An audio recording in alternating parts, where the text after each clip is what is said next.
অনেক লাগে। তখন আব্বাই তখন কেমনে ব্যবস্থা করতো আমি তো তেমনি পারি না, ভাই কেমনে করবো, ভাই আমি এটা পারবো না। তখন আর ওইটা বাদ দিয়ে মানে তখন আমার প্ল্যানটা ছিল যে আমি যদি অল্প দুধ কিনে যদি ভালো লাভ করতে পারি তাহলে এত দুধ তো দেওয়ার আমার দরকার নাই, তাই না? এরকম একটা বুদ্ধি নিলাম নিজে নিজে, মানে অনেক কষ্ট কিন্তু লাভ কম, অবশেষে তাও সপ্তাহে বিল দিব আব্বার সাথে যেটা চুক্তি। তারপর আমি না ওই অত দুধ কিনা বাদ দিয়ে দিলাম, বাদ দিয়ে কলস নিয়ে গেলাম বাজারে, কলস নিয়ে গেলাম 20 কেজির কলস আছে নিয়ে যাই, এখন তাও টাকা সমস্যা, টাকাও মুখনে, মানে আমাদের তখন অবস্থাটা এমনই ছিল আসলে 2, 4, 10, 20 টাকা আমাদের কাছে অনেক ছিল। মানে আপনাদের সংসারের যে মানে আয়ের উৎস শুধু আপনার বাবার কাছ থেকে আসতো? হ্যাঁ হ্যাঁ, বাবার কাছ থেকে আসতো, দুধের থেকে আসতো, কর্মক্ষমতা শুধু তিনি একাই ছিল। আচ্ছা ঠিক আছে। তখন যখন আব্বা হাসপাতালে আবার দেখতেও যাইতাম, তারপরে কি করলাম, কলস নিয়ে গেলাম, টাকার সমস্যা, টাকা কোথায় পাবো? জি, গ্রামে কাকা আছে, বললাম দাদা আমার 200 টাকা দেন। জি, কাকায় 200 টাকা দিল আর কি, দেওয়ার পরে সেই 200 টাকা নিয়ে গেলাম। এখন যদি আমি ইয়েও করি, আমার মিনিমাম 500-1000 টাকা চালান দরকার, 200 টাকা। তারপরে সে বাজারে যায় মানে চেনা অনেকে আছে, বললাম যে আজকে তো মিথ্যে কথা বলছি, তখনকারই আসলে মিথ্যে বলা হয়েছে যে আসলে টাকাটা তো এক দোকানে ভাঙাইতে দিয়ে আসছি, তো সে আসলে মানে সে দোকান বন্ধ করে রেখে চলে গেছে, তো কালকে এসে দিমুনি। বলে আচ্ছা ঠিক আছে, প্রতিদিন তো বাজার আসবাই, ওকে দিও, ওইরকম ভাবে অনেকই করা হয়েছে। তো তারপরে সেই কলস নিয়ে সেই বাজার থেকে প্রায় 2-3 কিলো হাইটা আমাদের দেলোয়া বাজার আসতাম, সেই বাজার থেকে কিনা সে বাজারে বিক্রি করতাম। আচ্ছা, মানে আপনি হলো খুচরা যারা নিয়ে আসতো তাদের কাছ থেকে কিনতেন, মানে 1-2 কেজি নিয়ে আসতো অনেকে, 1-2 কেজি, 3 কেজি, 5 কেজি, জি, তো এরকম ভাবে কিনতে কিনতে ওই বাজারে বিক্রি করতাম, বিক্রি করে দেখা যেত যে 200-300 টাকা। মানে আমি যেটি বলতে চাচ্ছি যে মানে এক কথায় বলা যায় আপনি মানে আপনি যখন 6 এ পড়েন, 9-10 বছর বয়স, তখন আপনি সংসার, মোট কথা বলা যায় যে সংসার আপনি টেনে নিয়ে যাচ্ছেন, হাল ধরছেন। তখন ফার্স্ট আসলে এগুলোর সাথে আমার জড়িত হয়, এক এক ধাপ একটা। হ্যাঁ, তো তারপরে সে যাওয়ার পরে ওরকম ভাবে ওই বাজারে বিক্রি করতাম, 200-300 টাকা লাভ হইতো। আবার দেখা গেল দৌড়ে আবার আমাদের এই বাজারে আসতাম, আমাদের দিল্লো বাজার আসতাম, আসার পরে কিনতাম, কিনা সেটা নিয়ে আবার দরগ্রাম যেতাম, আমাদের যে দরগ্রাম যে বাটার মেন যে বাজারটা, সেই বাজারে যেতাম। এরকম দেখা গেল যে কতদিন 200 টাকাও লাভ হচ্ছে, কতদিন 150 টাকা লাভ হচ্ছে, আল্লাহর মধ্যে ক্ষতি কখনো হয় নাই। আল্লাহ আমার প্রতি অনেক সহায় ছিল। হ্যাঁ, তো তারপরে যখন 150-200 টাকা করে লাভ হইতো আস্তে আস্তে, তারপর আস্তে আস্তে বাড়লো জিনিসটা, দেখা গেল এমনও দিন হয়েছে আমার 1000-1200 টাকা। মোট কথা আপনার ভাগ্যের যে শুরুটা সেখান থেকেই মানে 1-200 টাকার থেকে শুরু আসলে ভাগ্যটা তখন আমার। জি, আচ্ছা। তো আস্তে আস্তে আল্লাহ আমারে কি করতো, 200-500 টাকাও দিত, অনেক খুশি লাগতো আসলে নিজে ই করা। তো সেখান থেকে কামাই করার পরে দেখা গেল যে বাড়িতে 2 কেজি চাউল কিনতাম, আব্বার জন্য ওষুধ কিনতাম, আব্বা তখন আবার বাড়িতে আসতো, আব্বার জন্য ওষুধ কিনতাম, গরুর জন্য ভুসি কিনতাম। তো তখন আমরা গরুর ভুসিটা। আচ্ছা আপু, আপনার যখন এই অভাব অনটনের মধ্যে দিয়ে যাচ্ছে, আপনার কি তখন পড়ালেখা চলছে? তখন পড়ালেখা চলতো, মানে বাজারে যে যাইতাম না, ওইখানকার বাজার আবার দেখা যেত যে 11টা-12টার দিকে একদম শেষ হয়ে যেত বাজার। তাই আমি আগ বাজারে যাই, ওই জায়গায় বেচা আবার বাড়িতে দৌড়ে আসতাম, আইসা নিয়ে দেখা গেল যে হাত মুখ ধুয়ে আবার স্কুলে যেতাম। আচ্ছা ঠিক আছে, বলেন। কতদিন করছি, তারপরে ক্লান্ত হয়ে পড়লাম আস্তে আস্তে।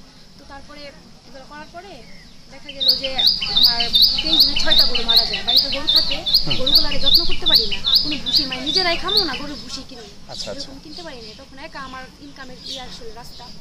তো তারপরে সেখান থেকে আমার 23 দিনে 6টা গরু মারা যায়, মারা যাবার পরে মানে গলায় শুধু পানি আসতো, মানে এই রূপটা তো এখন বুঝতে পারি যে এখন কি, তখন তো বুঝতে পারতাম না।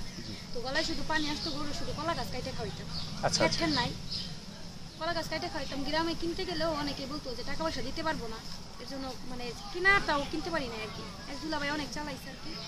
তো তারপরে আস্তে আস্তে দেখা গেল যে গরুগুলো আমার মারা যাওয়ার পরে আমি সেই ব্যবসাটা কিন্তু রানিং করছি, বাদ দিই নাই। আচ্ছা, তখন তো আর আপনি জানতে পারেন না যে আসলে রোগটা কি, বা আপনার সেই বুদ্ধি তখন হয়নি, সেটা তো বুঝি না আমি। গরু মারা যেতে শুধু এতটুকু দেখতাম, কান্না করতাম, কি করা আছে তখন আর। তখন আমাদের মানে ডাক্তারদের সাথে ভালোই ছিল না, কারণ তখন তো অনেক আগের কথা, তো ডাক্তার সচরাচর এরকম ছিল না। তখন গ্রামে একটা ডাক্তার বলে ভুল একজন চিকিৎসক ছিল, সে চিকিৎসা করতো আমাদের বাড়িতে। তো চিকিৎসা করার পরে দেখা গেলো সব গরু তো মারাই গেলো, মানে টাকা দিলে আসতো, টাকা না দিতে পারলে আর আসতে পারতো না, আসতো।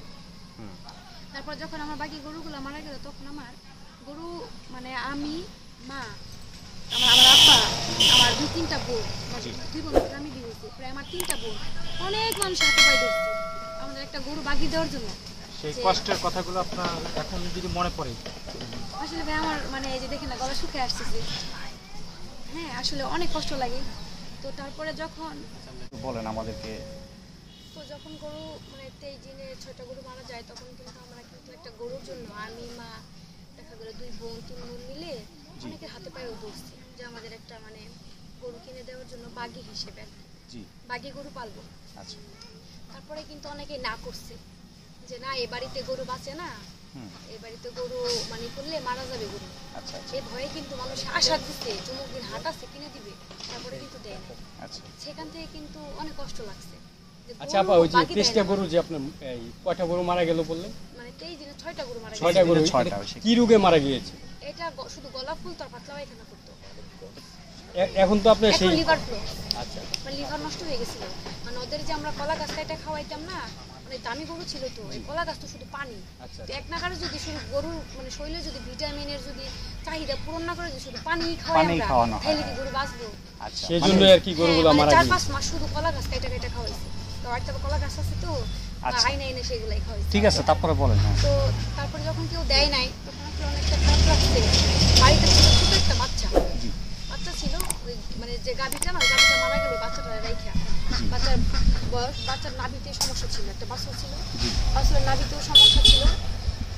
তো ডাক্তার জানতে পারতাম চিকিৎসা করতো, তাছাড়া করতো না।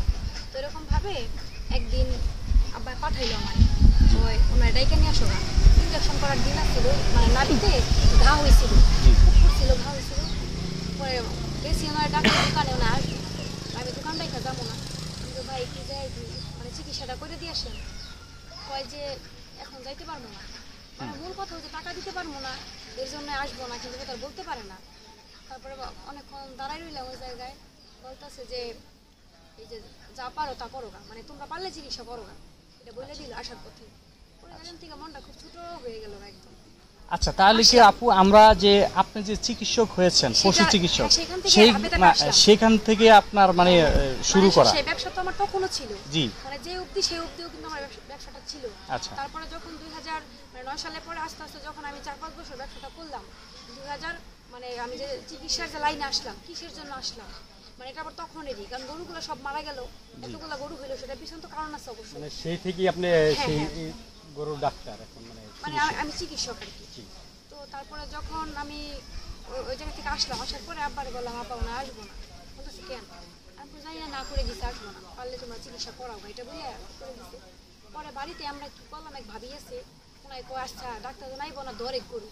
পরে পাঠা ধরলাম, ওনা মানে একটা নিমের গাছের একটা কাঠি নিল, কাঠি নিয়ে খুঁজে খুঁজে পুক বার করলো, পুক বার করে মায় কাঁচা হলুদ, নিম পাতা, লেপ থুল এগুলো বাইটে না দিতে দিল।